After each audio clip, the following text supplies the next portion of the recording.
नमो बुद्धाय।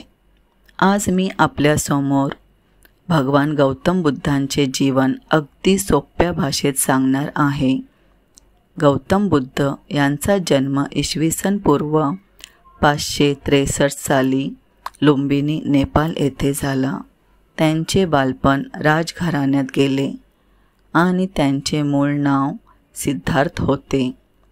वयाच्या 29व्या वर्षी त्यांनी सर्व ऐश्वर्य आणि संसार त्यागला। त्यांनी जंगलात जाऊन ध्यान आणि तपश्चर्या केली। अखेरीस 35व्या वर्षी त्यांना ज्ञानप्राप्ती झाली आणि ते बुद्ध झाले। यानंतर त्यांनी 45 वर्ष लोकांना दुःखातून मुक्त होण्याचा अष्टांगिक मार्ग, मध्यम मार्ग, अहिंसा आणि करुणा शिकवली। त्यांचे निधन 80व्या वर्षी म्हणजेच इसवी पूर्व 483 साली कुशीनगर येथे झाले। पण त्यांचे विचार आणि तत्वज्ञान आजही जगभरात प्रेरणा देत आहेत।